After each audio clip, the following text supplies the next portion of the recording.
Di masa depan yang jauh, setelah perang kimia melanda bumi, sebagian besar penduduk menghilang. Yang tersisa hanyalah mereka yang beruntung mendapatkan tempat di bunker yang aman. Satu-satunya hal yang mengikat para penghuni adalah komputer di tempat tinggal mereka.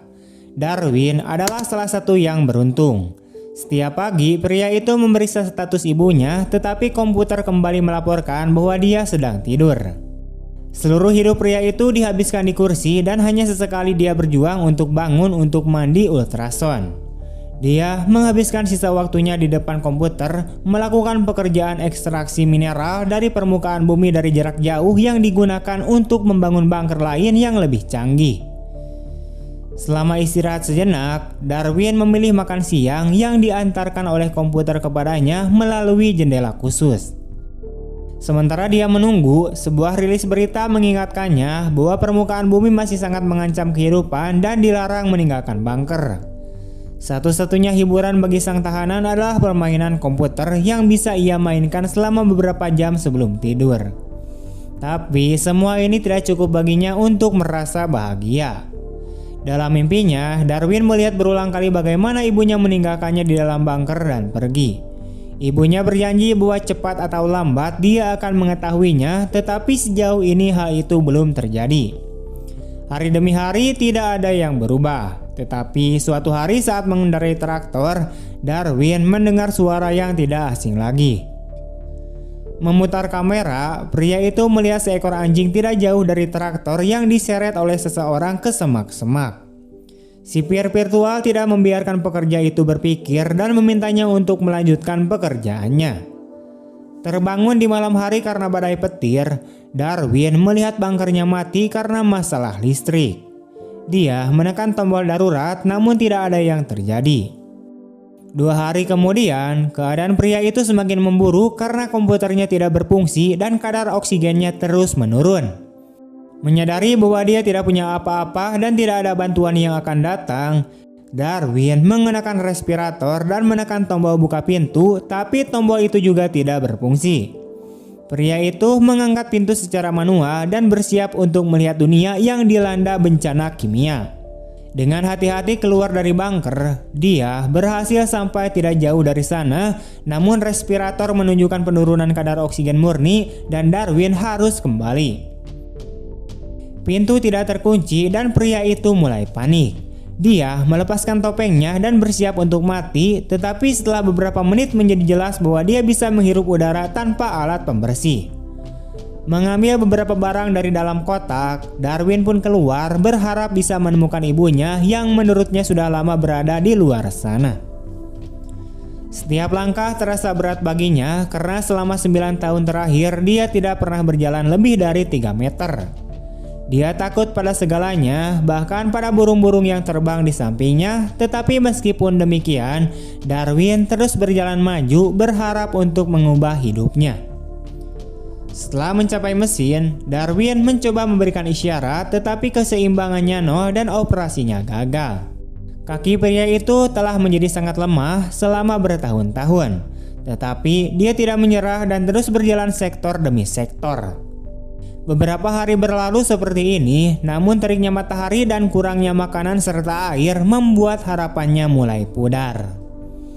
Tiba-tiba, di kejauhan, bocah itu mendengar gonggongan anjing yang sudah dikenalnya. Hal ini memberikan Darwin kekuatan baru dan dia mencapai hutan hijau yang sekali lagi menegaskan dugaannya bahwa tidak ada racun di tanah. Kekuatannya akhirnya meninggalkannya dan dia tertidur di hutan itu.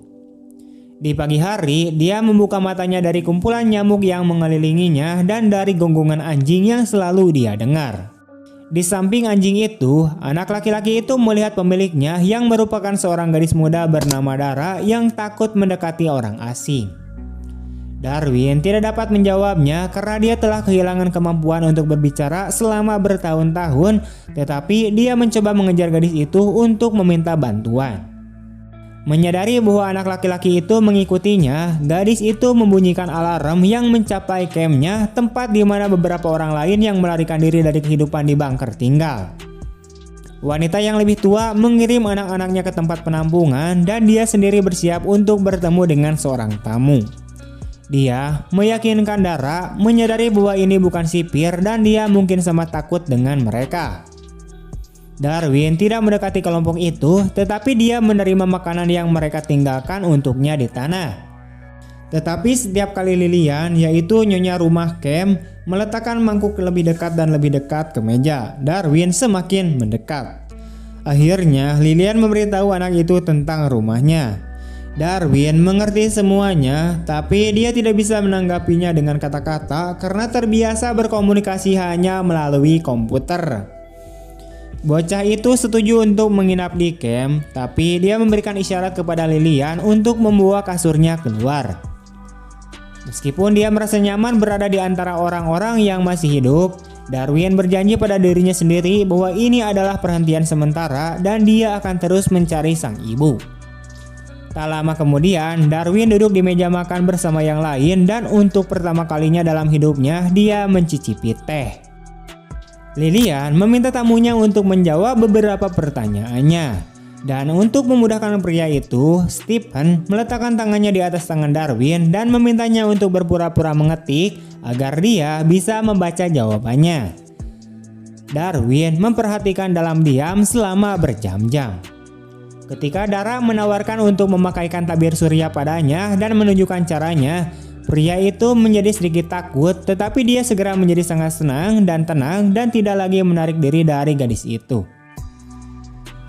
Pria itu memutuskan untuk bertanya kepada keluarga Lilian tentang ibunya, tetapi tidak ada yang tahu tentang apa yang terjadi padanya. Dara memberitahu anak itu bahwa mereka tidak akan mengganggunya jika dia ingin pergi, tetapi untuk saat ini dia harus beristirahat dan tidur. Darwin mengalami mimpi buruk di mana dia pergi mencari ibunya, tetapi terjebak oleh sebuah drone yang memindai otaknya dan menuntutnya untuk menyerahkan orang-orang yang pernah ditemuinya. Untuk menenangkan anak laki-laki itu, datanglah Dara. Untuk pertama kalinya dalam beberapa tahun, Darwin berhasil mandi dengan benar, meskipun ia biasanya meninggalkan pakaiannya. Dara memberitahu tamunya bagaimana cara mandi yang benar dan dia menawarkannya untuk membantunya, tetapi Lilian yakin bahwa anak itu bisa melakukannya sendirian. Setelah berganti pakaian seperti biasa, Darwin tidak berbeda dengan orang lain. Dara mengajarinya gerakan tubuh yang biasa dia lakukan untuk menjawab pertanyaan sederhana. Dan anak itu mengangguk setuju untuk tinggal lebih lama di camp mereka. Dara mulai menghabiskan banyak waktu dengan Darwin. Ia mengajarinya cara menabur benih, menggambar di pasir, dan akhirnya berbicara. Anak laki-laki itu mulai membantu Lilian di sekitar rumah dengan menata meja dan wanita itu menyadari bahwa ada simpati antara dia dan Dara. Kehidupan keluarga ini berjalan seperti biasa dan mereka belum menyadari adanya drone sipir yang berputar-putar di dekat camp. Saat berjalan melewati hutan, Dara bercerita kepada Darwin tentang ayahnya yang telah pergi ke lautan untuk memulai keluarga baru dan memiliki anak lagi sesuai dengan hukum yang berlaku.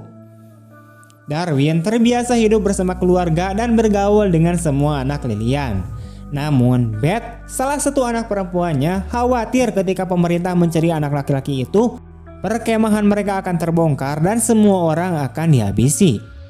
Lilian meyakinkan putrinya, tetapi dia sendiri menyadari bahwa dia mengambil risiko dengan menerima seorang buronan. Beth berbicara tentang ketakutannya lagi dan Darwin menyadari bahwa dia menyinggungnya. Setelah mengetahui bahwa Lilian dan keluarganya dianggap sebagai penjahat, dia menebak bahwa mereka berisiko tertangkap karena dia. Lilian mengajak anak-anak berjalan-jalan di hutan, di mana Darwin melihat sungai untuk pertama kalinya dan berenang di air liar sambil bermain permainan anak-anak dengan anak-anak yang lebih muda. Dara mengajak temannya ke puncak gunung, dan itu juga sangat mengesankan baginya. Gadis itu mengatakan kepadanya bahwa di masa lalu, para ayah tidak seharusnya meninggalkan keluarga mereka untuk membuat anak-anak lain di benua lain, dan dia berharap suaminya tinggal bersamanya selamanya. Di akhir percakapan, Dara menyatakan cintanya pada Darwin, percaya bahwa takdir telah mempertemukan mereka dan pasangan ini melakukan ciuman pertama mereka. Keluarga itu kembali ke perkemahan dengan nyanyian, tetapi ada sesuatu yang membuat Stephen khawatir dan dia meminta para suster untuk diam. Perusahaan menjadi tenang, tetapi masih meninggalkan jejak sapu tangan merah di jalan yang segera terlihat oleh drone. Stephen memberitahu keluarga tentang pengejaran tersebut dan semua orang mencoba bersembunyi di balik bebatuan. Di rumah, Beth membuat skandal dan menuntut ibunya untuk mengusir Darwin karena dia yang menyebabkan drone itu muncul di sekitar. Tetapi Lillian menjelaskan bahwa dia tidak akan melakukan itu dan semua orang harus bersembunyi di camp untuk sementara waktu. Di malam hari, Dara pergi ke kamar temannya dan melihat kasurnya kosong. Gadis itu menemukan temannya di halaman. Dia mengaku kepadanya bahwa dia akan pergi agar tidak membahayakan keluarganya. Di pagi hari, Lillian dan keluarganya mengantarkan anak itu untuk pergi, tetapi Dara tetap tinggal di dalam. Darwin bercerita kepada induk semang bahwa dia bermimpi untuk mencarikan ibunya rumah yang sama seperti itu dan menunjukkan bagaimana rasanya tinggal di luar bunker. Dara menemukan dirinya berada di dalam hutan, dan dia menyaksikan dengan air mata saat cinta pertamanya pergi. Darwin berjalan melewati tempat-tempat yang sudah dikenalnya menuju ke bunker ibunya. Dia harus bersembunyi dari drone dan setelah sampai di sana, dia menggunakan kunci yang diberikan oleh Lillian untuk menghubungi ibunya. Akhirnya, permintaan koneksi diterima dan pria itu meminta ibunya untuk membukakan pintu baginya ketika dia sampai di bunker, mendesaknya untuk mempercayainya dan tidak terlalu banyak bertanya. Begitu sampai di targetnya, Darwin mengetuk pintu besi dan mengatakan kepada ibunya untuk tidak khawatir dengan udara yang buruk. Siapapun yang ada di dalam tidak menjawab apapun kepada bocah itu, malah membunyikan alarm. Sebuah pesawat tak berawak muncul di atas Darwin. Drone tersebut meminta penghuni rumah untuk mengonfirmasi identitasnya dan menjelaskan kemana saja dia selama ini. Darwin mengarang teori bahwa dia telah berada di bunker ibunya selama ini. Seseorang dari pemerintah mempercayai ceritanya dan meminta penduduk tersebut untuk tidak lagi meninggalkan bunker tanpa pemberitahuan lagi. Anak laki-laki itu terus membujuk ibunya untuk membuka pintu dan akhirnya penghalang besi itu terbuka. Wanita itu menjadi liar selama bertahun-tahun dan menatap putranya dengan waspada yang terakhir kali dilihatnya 9 tahun yang lalu. Setelah memeriksa komputer ibunya, Darwin menyadari bahwa selama ini ibunya tidak pernah berkomunikasi dengan penghuni lain. Dia memasukkan kode aksesnya dan masuk ke dalam arsip, di mana ia menemukan rekaman kamera dari perjalanannya di sana. Keluarga Lillian juga ada dalam rekaman tersebut, yang berarti tidak ada pemburu yang akan menyakiti mereka. Menyadari bahwa ibunya tidak akan pergi kemana-mana, Darwin mencium puncak kepalanya dan setelah mengucapkan selamat tinggal, dia akan pergi. Wanita itu melanjutkan permainannya, begitu pula ribuan penduduk lainnya yang tidak pernah tahu bahwa pemerintah telah jatuh. Drone itu kemudian turun ke Darwin lagi, tapi kali ini pria itu menolak untuk mengikuti perintah sipir yang merupakan seorang anak laki-laki penghuni yang sedang duduk di depan komputer di bunker yang sama. Pria itu kembali ke camp Lillian dan melihat Dara duduk di tepi tebing. Dia duduk di sebelahnya dan pasangan itu menyadari bahwa sekarang kehidupan baru akan dimulai untuk mereka. Kehidupan baru dimulai untuk seluruh keluarga setelah melepas kamuflase dari pondok. Mereka membakar ranting-ranting pohon cemara dalam api besar dan bersenang-senang, tidak lagi takut seseorang akan mendatangi mereka. Tamat. Oke, sekian dulu untuk video hari ini. Saya Niko dan seluruh jajaran tim Kukulutus yang bertugas pamit undur diri. Terima kasih telah menonton. See you next time and bye-bye.